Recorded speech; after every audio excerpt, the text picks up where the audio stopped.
We're so excited to learn more about the S23 series, no Wes? So let's begin with a few questions, Okay, so what can we expect with the new Galaxy S23 series? So actually, the Galaxy S23 series is made to captivate using this core innovation. So of course, we have designed with the planet in mind. Second one would be our powerful camera with improved nightography. And third one would be our ever so consistent performance expected in any Samsung device. Ooh, so that's basically the S23 series in a nutshell. Yes. No, okay, but let's dive into a little bit more details. Now let's talk about the design a little bit, Wes. Can you tell us more about what the inspiration is behind the design of the Galaxy S23 series? So of course, sustainability is one of the core in terms of our brand here in Samsung. And fun fact, we will be pushing this focus even further with the product itself. So you would see here that the Galaxy S23 as a product is actually made of recycled material. So lahat ng parts niyan for both front and back glass. And even some parts ng devices natin is made of ocean-bound plastic. And to complete this, pati yung packaging ng Galaxy S23 is made of recycled paper. Pero, even if we are utilizing recycled materials, we will not compromise when it comes to our strength and durability. So actually, both the front and back glass, we will be utilizing Gorilla Glass Victus 2 with metal frame armor aluminum. So another fun fact, we compared this and we tested this versus the predecessor model, which is the Galaxy S22.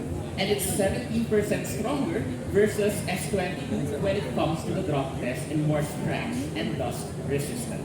That's so nice to know, Wes, na, the phones are keeping the environment in mind also. At least as consumers, we won't have to feel guilty about it, At least, okay, we're gonna be protecting the environment for it and be responsible consumers as well.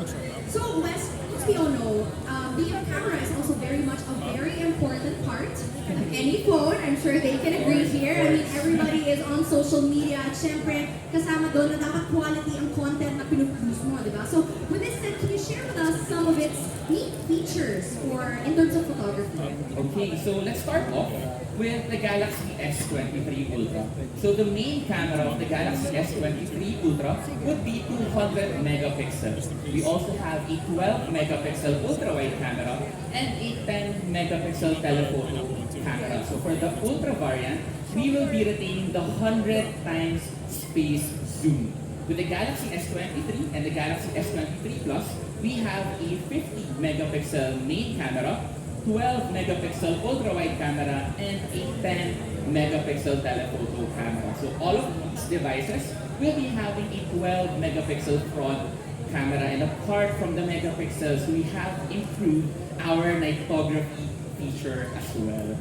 Oh my goodness. Speaking of nightography, that is my next question. I mean, obviously, I know all about nightography because this is my personal favorite feature of my S23. But for those of you guys who don't know, maybe Wes, you can share with us what exactly is the nightography? Of course. So, sa nightography, we started this campaign with Galaxy S23. So basically, when we say nightography, it's a lifestyle. It's taking stunning photos when it comes to shots during the night. And not only that, even in low light condition, mayroon kang mga photos na very bright kahit gabi na. And we can deliver this with the Galaxy S23. Yes, totoo yan, Wes. And you know what? If you guys don't believe us, you can check it out for yourselves at the Epic Nightography booth right there, okay? That's very interesting, and I love how Samsung has perfected its nightography features. So, Wes, can you also share with us, please, how to make the most out of this feature? So of course, let me tell it to you in a more casual way. Kasi of course, we're gonna be discussing it more technically when it comes to the series and when it comes to the specification of the Galaxy S20. So when it comes to nightography, what we really improved on is our AI software. So when it comes to nightography features, we have also improved our selfie. So that's for both selfie and portrait. So when it comes to selfies, it will be at its best quality kasi meron kami tinatawag na AI Object Aware Engine. So ano ba yung AI Object Aware Engine? Basically, this technology can easily detect the subject or the object kahit super dilim na. So dahil kaya nang i-detect yung subject and object kahit madilim, kaya nang i-adjust yung texture. So match that with our 12 megapixel front camera and you will have a clear and crisp photo. At the same time, you can also take professional looking portrait shots with the Galaxy S23. So paano? We have a dual pixel autofocus. So the dual pixel autofocus, mabilis niyang nade-detect yung subject. So again, kahit gabi, kahit at nighttime or at low light condition, mahuhuli niya yung subject. So once it captures the subject, meron tayong tinatawag na AI stereo depth. So ano ba yung AI stereo depth? Again, it's another technology that we have with the Galaxy S23. Ina-adjust niya yung background when it comes to your subject. So ano yung mga pwede when it comes to AI stereo depth? So if alam niyo yung bokeh, or if you are very much into photography, kaya nang i-create yung effect na yun with portraits. So yun yung, for example, you take a shot, tapos nag-portrait shot kayo, very clear yung subject, very clear yung object mo. In the background, parang may fading effect. And apart from the fading effect, you would notice na yung lights in the background will have yung parang bilog na may sparks in the sides. Yun yung bokeh effect. So you can now do that with the Galaxy S23. And for you to be able to do that with pro-looking portrait shots, please see this video.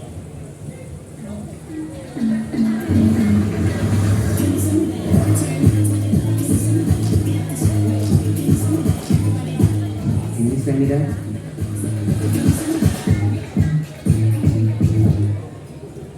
Wow, that's absolutely amazing, Wes. I'm so glad that you shared that with us. And you also have said earlier that the Galaxy S23 Ultra now has the 200 megapixel camera. That's crazy. That's even better than most, a lot of professional cameras these days. And to think that it's a smartphone, Yes. it's so powerful. So it's very impressive that a smartphone has that much power for a camera to have that high of a megapixel. Now, what can we do with that massive innovation? Of course, you can expect ultra-fine precision and best in quality photos with the 200 megapixel of the Galaxy S23 Ultra. So for example, again, you take a photo. Tapos once you took that shot, pupunta siya sa photo gallery mo. So in your photo gallery, kahit mag-zoom in ka to any parts of that photo, very clear and crisp pa din siya. So match that with the new adaptive AI technology of the Galaxy S23 and you will have best resolution for both digital and in print. But hindi lang yun yung kaya mong gawin. And ang exciting dito is, if you're familiar with some of the contents, may mga nakikita ba kayo ng mga zoom pictures of the moon? Or for example, good Yes. zoom pictures Sa TikTok, during madami concerts. yan. Yes, it's Yes. probably taken with the Galaxy S23 Ultra. So you can zoom to the moon and back with our 100 times space zoom.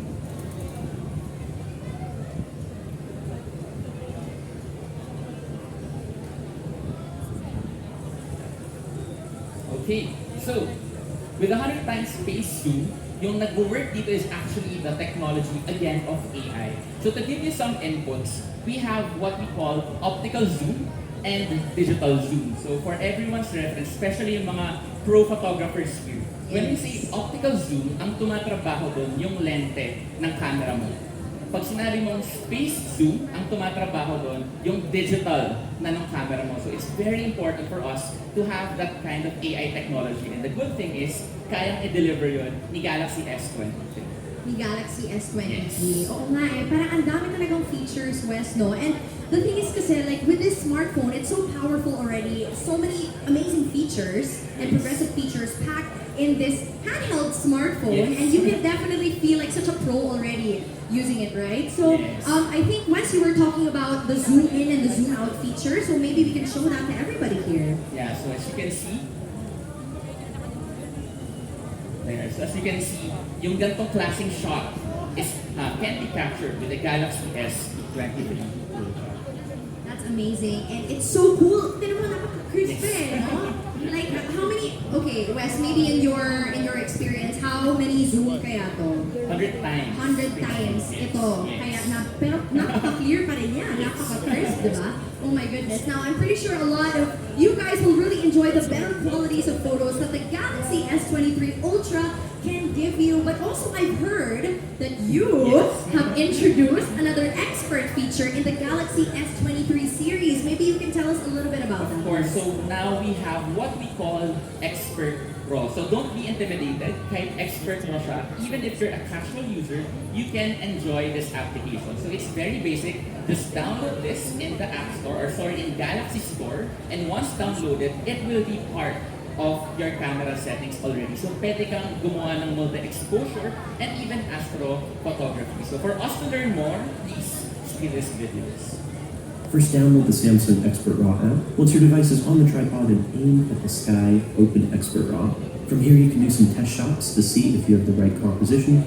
Once you've got the right composition, head up to the settings, make sure you're saving your pictures in RAW, and enable special photo options. This allows you to use the Astro Photo mode. This uses advanced AI segmentation and multi-frame processing to get the best results out of the night sky. This mode even pinpoints the location of astral bodies like planets and constellations.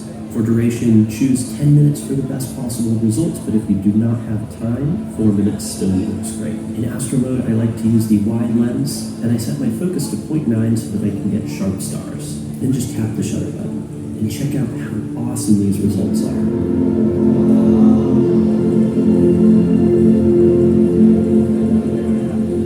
So these are the shots that you can create with Galaxy S23 Ultra. So pro tip, better to use tripod para mas stable yung photos. Now, one of my favorite features of the Expert RAW as well is the multi-exposure that actually you can try later on sa ating booth. So to learn more,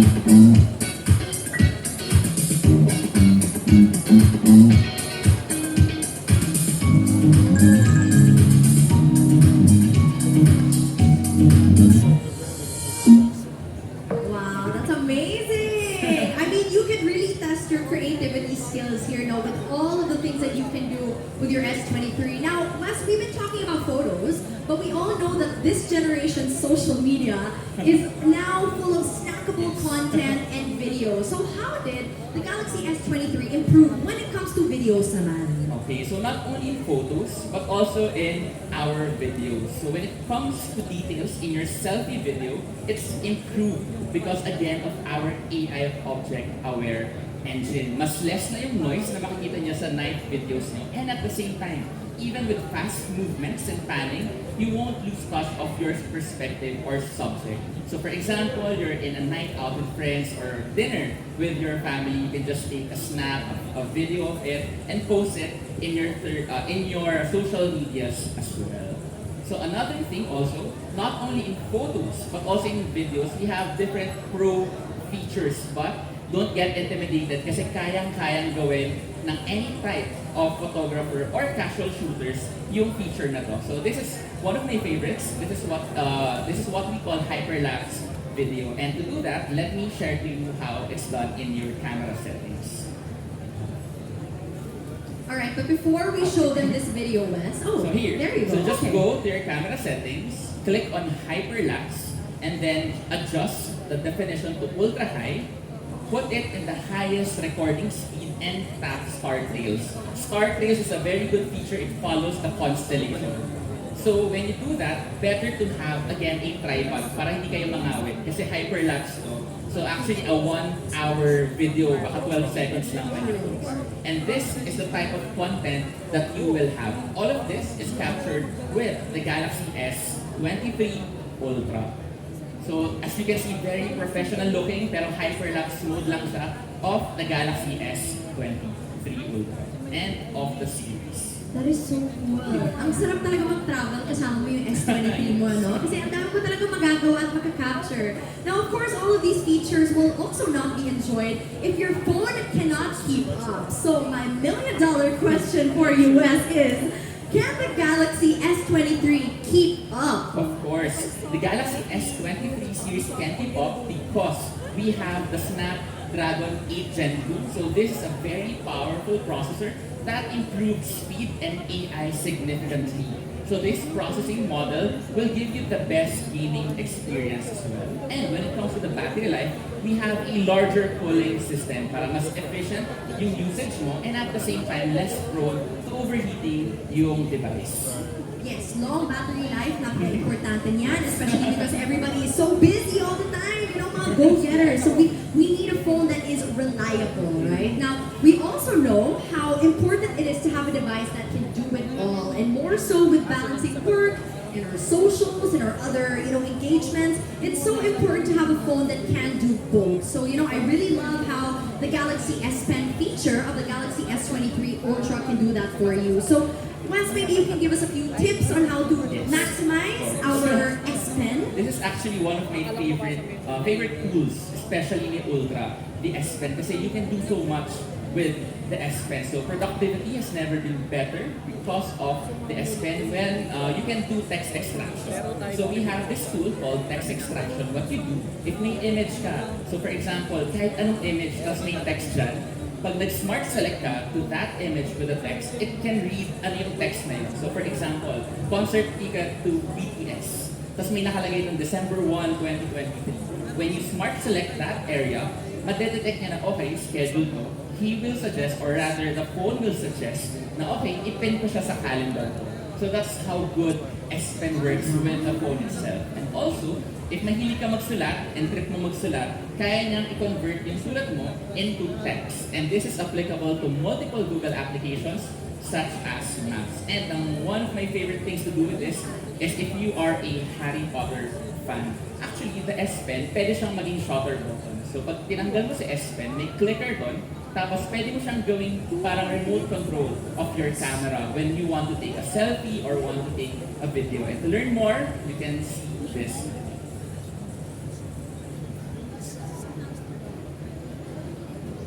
So actually, Wes, you were talking about the S Pen, right? Being some sort of remote control for you when you, at least hindi mo talaga kailangan ng tripod, di ba? Hindi ka na mahihirapan. So if you guys want to try that, because I tried it earlier, you guys can try it at the Epic Nightography booth right there. So actually, they have the S23 Ultra with the S Pen that Wes was talking about earlier. So yeah, just give it a shot, try it for yourselves. It's really, really convenient. Sabi mo nga kanina, hindi mo na kailangan ng tripod, di ba? When you, especially for solo travelers.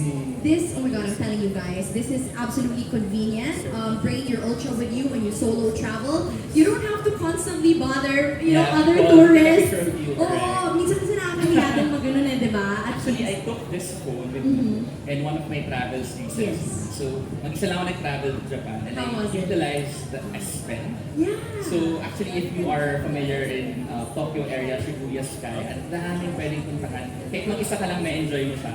So, I utilized the S Pen of the Yes. Galaxy S23. Yes. So, minsan nakaupo lang ako mag-isa.